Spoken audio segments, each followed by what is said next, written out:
that get your heart rate up and they burn the most calories.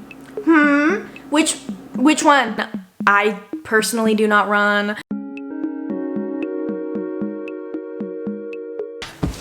Hey, what's up you guys? It's Audrey and I left my hair natural today. I almost never leave it natural because it kind of gets a little poofy and crazy. So don't mind that if it's crazy. I'm sorry. Okay, but today I am here to talk about a subject that I am very passionate about, and that is staying fit or just health, nutrition in general. I got this video idea because someone asked me in my Q&A, how do I stay fit during quarantine or just staying at home? You know, gyms are closed. We're home all day bored, surrounded by food. Is it even possible to stay fit during quarantine? That's the real question here. But I have compiled a couple of tips and some advice that I have that maybe can help you guys, because I know we can all use a little bit of help and advice. And I just have the notes in my phone, so let's get those out. But tip number one, or just a little piece of advice, numero uno. Right now is not the right time to force yourself to cut out all junk food and follow a vigorous workout plan and stuff like that, because there's already so much stress in our lives with what is going on right now that it is unfair to yourself to put these crazy expectations on you. You're just gonna add to your stress if you're beating yourself up all the time, when really we're all in the same boat, you know? So it's like, don't be too hard on yourself. But that also leads me to my second tip kind of thing. Don't beat yourself up over not working out or not eating the absolute best that you can be eating. Instead, focus on congratulating yourself when you have a really good day. Like, you can look back at that day and think, oh, you know what? Today I had fruit for breakfast instead of pancakes. That's a victory, you know? You gotta look at things and just be proud of yourself instead of beating yourself up for what you could have done or what you should have been doing. Congratulate yourself for what you did do, or just like little small victories. Because if you're positive and you're looking at yourself in a positive light, you're gonna be more likely to continue on with these good habits, and you're gonna be more motivated than if you're always looking at yourself and you're hating yourself. I don't know about you guys, but for me, if I am in a really bad mindset and I don't like how I look, and I'm like, hey, you know what? I'm just not gonna eat anything for the rest of the day or something like that, and it's out of a place of anger or just being upset, I end up binging, eating everything in sight. Whereas if I'm in a positive mindset and I'm like, okay, you know what? Like, I'm not doing as good as I did yesterday. You know what we're gonna do? We're gonna stop eating after 6 p.m. today, just to boost my mood a little bit and make me feel a little bit more accomplished. I'm way more likely to do that than if I'm sitting there just beating myself up over it. Okay, tip number 3, or just, this is kind of like advice and tips. Set doable goals for yourself. If you know for a fact you're not gonna get up at 6 a.m. and work out every single day, then don't tell yourself you're gonna do that and do it for one day and then end up throwing it out the window and then being upset that you didn't complete it. Like, you're setting yourself up for failure. Like, if you do really want to set a goal like that, just be strong-minded, because you can do hard stuff like that. Like, everybody can do anything they put their mind to. Just know that your mind is your greatest tool, and if you learn how to use that and you can push yourself, then you're golden. I like to say that you will not always be motivated, so you have to learn how to be disciplined. So even the days where that motivation isn't there, you have to know, this is what I need to do, this is what's best for myself, I'm gonna do it no matter what. That's what you gotta do if you're gonna set harder goals for yourself. Doable goals, I consider those something like, okay, today I'm gonna stop eating after 7 p.m. and how am I gonna do that? I'm gonna brush my teeth. And that's also really important, is if you set a goal, you need to set how you're gonna do that goal.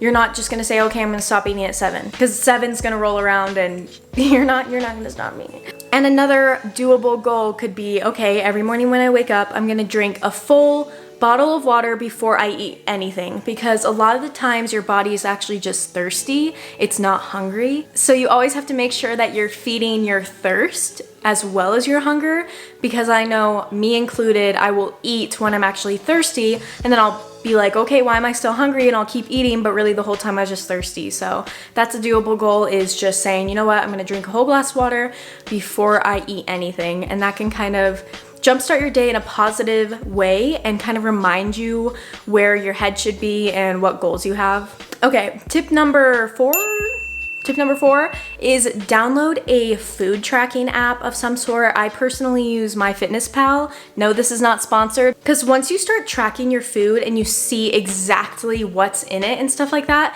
you're gonna start making way better choices, I guarantee you. Because I promise you, half of you do not know what you're eating. You don't know what's in your food.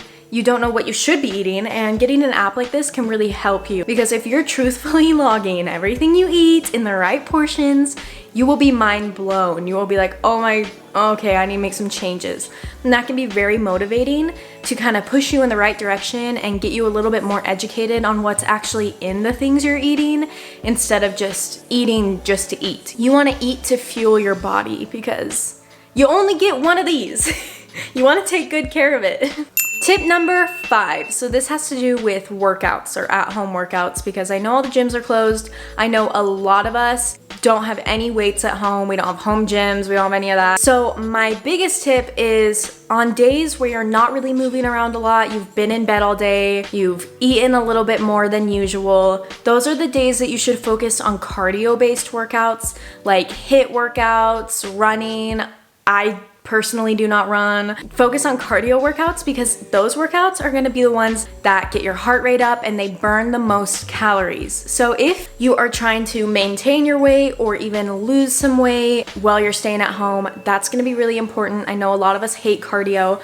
Personally, cardio is not my favorite, but I have been following this online barre class that my gym posted on YouTube, so I've been doing that every other day. So I'll link that in the description if you want to check that out. It's so much fun. You have to learn to push yourself though, because it is an hour-long class and there's literally no breaks like the whole time. Sometimes I'll pause it and I'll be like, woo, girl, give me a second. There really is no breaks and it's so good. I usually burn around 500 calories every time I do that workout. And then on days where, say, you have been moving around a lot, you went grocery shopping, you were walking a lot, you've really just eaten really well that day, you feel really good, those are the days that you should focus on like muscle strengthening workouts, ones that don't really get your heart rate going, you're not like as sweaty, ones that you can do with maybe dumbbells or water bottles. They're more isolated movements instead of cardio-based movements. I feel like those workouts may not burn as many calories, but they are good for getting your muscles stronger and more defined. So I do recommend doing those kind of workouts on days where you have been moving around a little bit more, so you already have a higher amount of burnt calories than you do on an average day. Tip number 6. I already know that I'm gonna forget what number I'm on very soon, but that's okay. Okay, tip number 6 is do not restrict yourself. I have been a victim of attempting to restrict myself and being like, okay, for the next 5 months, I'm not gonna eat ice cream, brownies, cake, whatever, you know? You always tell yourself, oh, I'm just not gonna eat any sugar.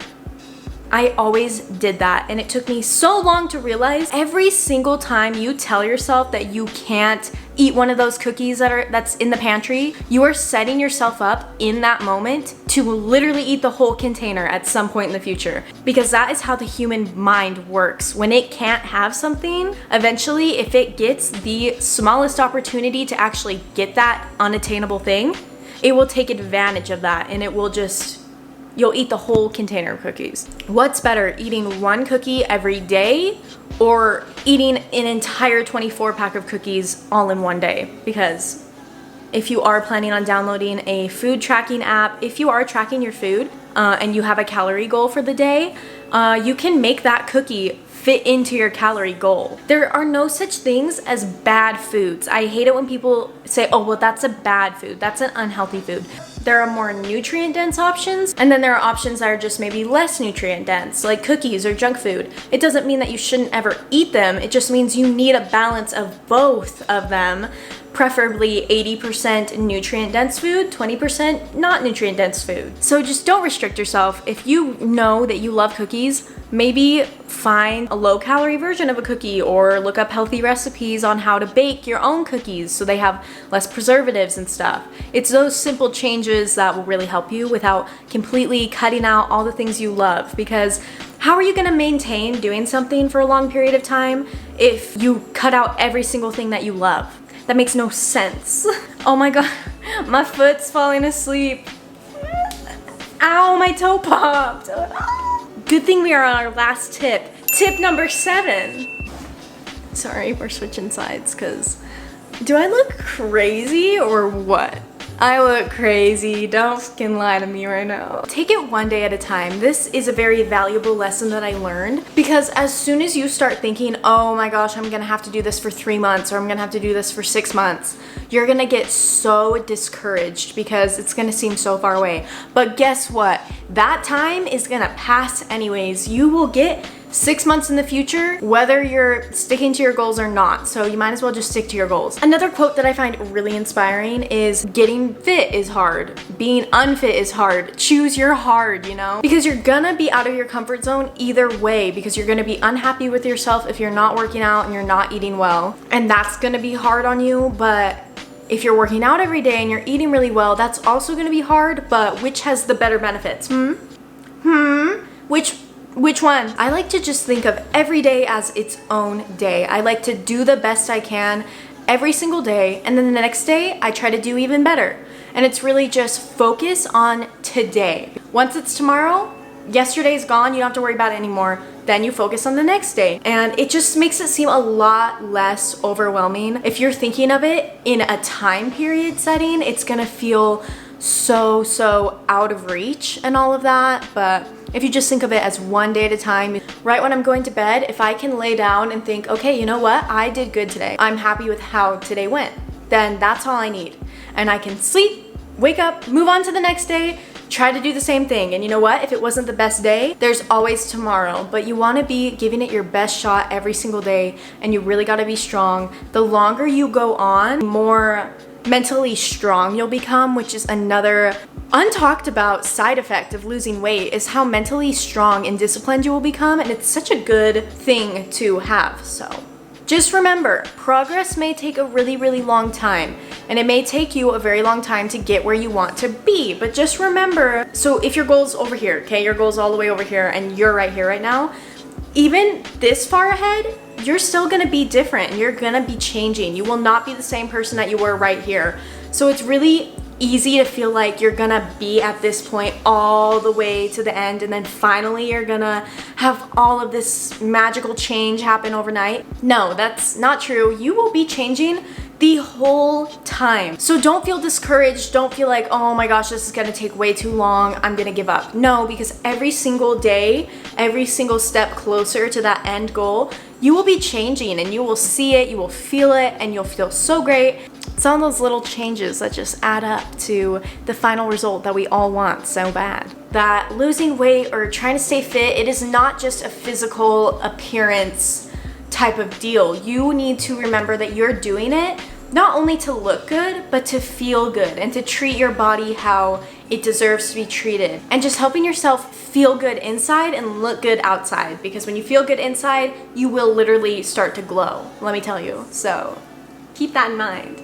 Anyways, that is all for this one, so feel free to check out some other videos on my channel. Subscribe maybe if you haven't already, but I'm not going to force you to, and then maybe if you want to subscribe, then you can hit that little bell so you will be notified when I post a video. I hate saying all of that, but I feel like you have to. I don't know. Anyways, that's all for this one. I'll see you guys in the next one. Bye!